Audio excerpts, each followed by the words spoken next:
ઓમ નમઃ શિવાય. શ્રાદ્ધ ભાગ ભાતૃદેવો ભવ પાર્ટ 2.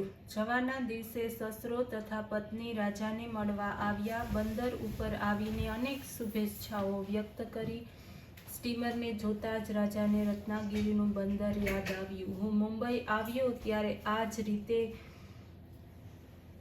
બા તથા બાપુ મને વળાવવા આવ્યા હતા. તેને માં યાદ આવી, માનો પ્રેમ યાદ આવ્યો, પિતા અને પિતાનું વાત્સલ્ય યાદ આવ્યા. તેમણે સેવેલી મહત્વાકાંક્ષાઓને આપેલી શિખામણો સ્મૃતિપટ ઉપર એક પછી એક તરવા લાગી. એકવાર તો તેને થયું કે લાવ દોટ મૂકી ઘેર જઈ બાના પગ પકડી લઉં, પિતાની ક્ષમા માગી લઉં. પરંતુ બીજી બાજુ મન તેને કહેતું કે જોજે આવો ઉતાવળો ન થતો. ગામમાં ગયા પછી માના પ્યારને હડસેલી મુંબઈ આવવું શક્ય નથી. તારે હજુ ICS થવાનું છે, તે કેમ ભૂલી જાય છે? તારા જેવા ભણેલાને વળી આવા લાગણી વેળા પોસાય કે? અને હવે તો ઘણું મોડું થઈ ગયું છે. ટિકિટ આવી ગઈ છે, સાથે લઈ જવાના કપડાં લતા તો બંદોબસ્ત પણ થઈ ગયો છે અને સ્ટીમર ઉપડવાની તૈયારીમાં છે. આમ તેણે જબરજસ્તીથી સ્મૃતિ પર આવતા એ ચિત્રપટને તોડી ફોડી નાખ્યું. બા બાપુને કાગળ લખી તેમના આશીર્વાદ માગી લઈશું. મનમાં પાછો પડઘો ઉઠ્યો, પણ પિતા ગુસ્સે થશે તો આવ્યા પછી તેને મનાવી લઈશું, કહી તેણે મન મનાવ્યું. ગામમાં લોકો બ્રાહ્મણને અને તેની પત્નીને કહે, છોકરો પહેલો આવ્યો અને વિલાયત જવાનો, હવે તો મોઢું મીઠું કરાવો. રાજા અહીં ક્યારે આવવાનો છે? જતા પહેલા તો અહીં આવશે ને? બિચારી માં છોકરાને યાદ કરતી ધ્રુસકે ધ્રુસકે રડતી. બ્રાહ્મણ તેને આશ્વાસન આપતો, અરે ગાંડી, રાજા જરૂર આવશે. 7,000 માઇલ દૂર જવાનું છે. કોને ખબર રાજાને કેટલી બધી તૈયારીઓ કરવાની હશે. મોટા કાંઈ એમને એમ થવાય કે?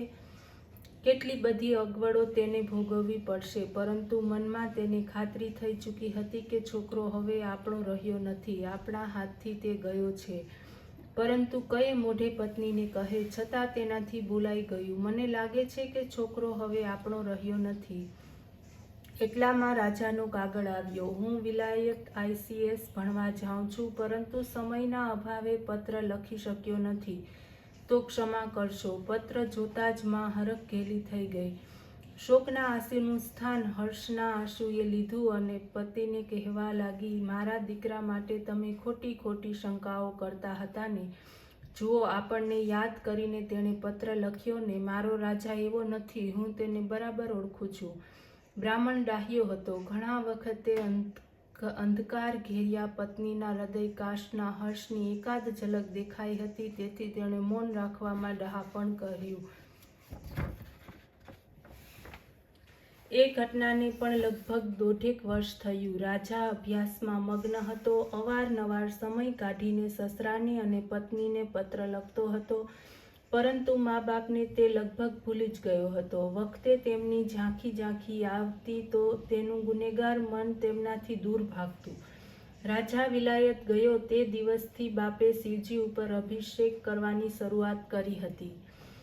રાજાની બુદ્ધિમત્તા હોય તેથી, કે પછી અભિષેકના લીધે હોય અથવા તો પછી બંને કારણને લીધે હોય, ગમે તેમ રાજા ICSની પરીક્ષામાં પાસ થયો અને હિન્દુસ્તાન પાછો ફર્યો. આ અરસામાં ગણ્યા ગાંઠ્યા હિન્દુસ્તાનીઓ ICS થતા. તેમનું ખૂબ માન સન્માન થતું. છાપામાં ફોટા આવતા. રાજાનું નાનું અમથું ગામ. છાપું આવતા પણ 8-10 દિવસ લાગે. એક દિવસ બ્રાહ્મણ બાજુના ગામથી પાછો ફરતો હતો. ગામની કોઈ એકાદ વ્યક્તિએ એને છાપું દેખાડ્યું.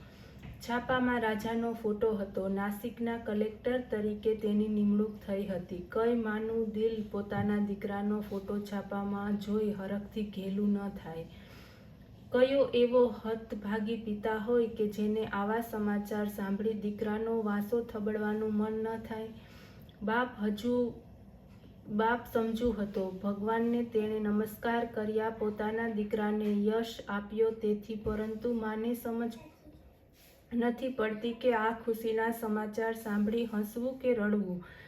પોતાનો દીકરો કલેક્ટર થયો, પોતાના દીકરા કલેક્ટર બનવાના પોતાના અરમાન પૂરા થયા, પરંતુ દીકરો કલેક્ટર થાય અને પોતાને જ ખબર નહીં. બાપુને લાગ્યું કે ભગવાને મારી મહેચ્છા પૂરી કરી, પરંતુ તેનું સુખ મને ન આપ્યું. મારો દીકરો હવે મારો રહ્યો નથી. આખરે એનું દુઃખ એ રડે તો પણ કોની પાસે?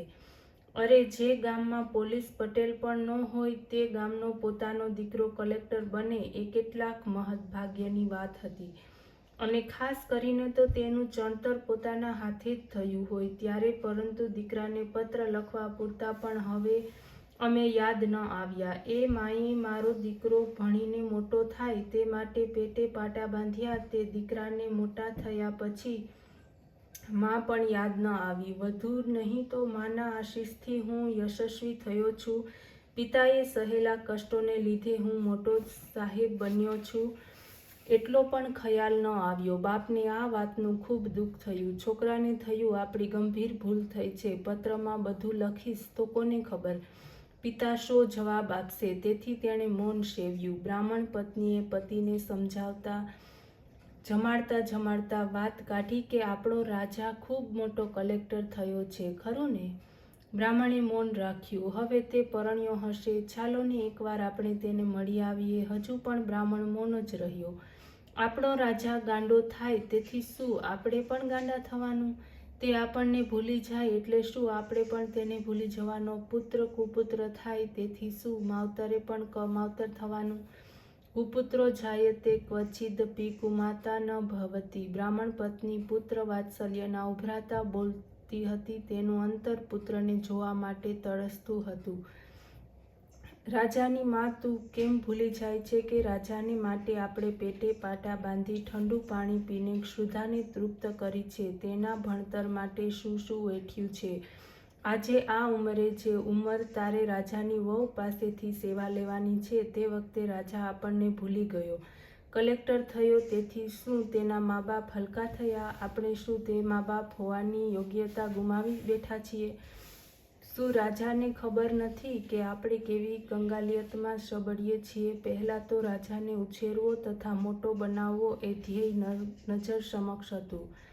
એ કષ્ટ, એ દુઃખ નહોતું લાગતું. પણ રાજાની માં હવે આ સહેવાતું નથી. કોને ખબર ભગવાને આ સજા શા માટે આપી હશે? હવે તો તે ઉપાડી લે તો છુટકારો થાય. બ્રાહ્મણ અકળાઈ ગયો. આજ સુધી દબાયેલા આંસુએ રસ્તો શોધ્યો. નાના બાળકની જેમ તે રડી પડ્યો. બ્રાહ્મણીની આંખ પણ ભીની થઈ ગઈ. પતિનું આ કષ્ટ સહન ન થયું. પતિએ આશ્વાસન આપ્યું. તેની પાસે શબ્દો ન હતા. એક દિવસ બ્રાહ્મણ ભગવાન સવિતા નારાયણને અધ્ય આપી ઊભો થયો. ત્યારે બ્રાહ્મણ પત્ની હળવેથી તેની પાસે સરી કાકલુદી ભર્યા અવાજે તેણે કહ્યું, આજ સુધી મેં તમારી પાસે કશું જ માગ્યું નથી. આજે મારે તમારી પાસે માગવું છે. મને ખાતરી છે કે તમે મને ના નહીં પાડો. આપણને સંસાર કરીએ લગભગ 45 વર્ષ થયા છે. આપણે રાજા પણ લગભગ 28-30 વર્ષનો હશે. એકવાર મરતા પહેલા તેને જોવાની મારી ઈચ્છા છે. ગમે તેમ કરી પણ મને મારા રાજા પાસે લઈ જાઓ. બોલતા બોલતા તેની આંખો ભીની થઈ ગઈ. તમે તો પુરુષ છો. બહાર ફરી કામકાજ પણ મન પરોવી શકો છો. પણ ઉઠતા બેસતા મને તો રાજા જ દેખાય છે. મારા સમ ગમે તેમ કરીને પણ મને તેની પાસે લઈ ચાલો. પત્નીની હૃદયની માંગણી બ્રાહ્મણ પાસે ઠેલી ન શક્યો. તેને સાંત્વન આપ્યું, તું ફિકર ન કરતી. આપણે થોડા જ દિવસોમાં નાસિક જઈશું. પરંતુ નાસિક જવાનો ખર્ચ ઘણો થાય. કઈ રીતે જવું તે એક પ્રશ્ન હતો. આખરે બંનેએ વિચાર્યું, આપણી આ પાછલી અવસ્થા છે. નાસિકની યાત્રા કરીશું, ગોદાવરીમાં સ્નાન કરીશું અને શેષ આયુ તે તીર્થભૂમિમાં જ વિતાવીશું. એમણે પોતાનું ઘર વેચ્યું. તેણે જિંદગીભર છાંયડો આપ્યો હતો. તેને ભાવપૂર્વક પ્રણામ કર્યા. વાડીના ઝાડવા જેમને પ્રેમથી ઉછેર્યા હતા તે ઘડપણનો વિસામો હતો. જેણે એક યા બીજી રીતે આ ગરીબ સંસારને જીવતો રાખ્યો હતો તેમણે પણ કૃતજ્ઞતાથી નમસ્કાર કર્યા. ઝાડોને પાણી પાવાની પડોશીને ભલામણ કરી. બાપ દાદાનું ગામ છોડ્યું. પોતાના જરૂરી કપડાનું નાનું પોટલું બાંધી બીજું સાથે લેવા જેવું પણ આ દંપતી પાસે શું હશે? ઓમ નમઃ શિવાય.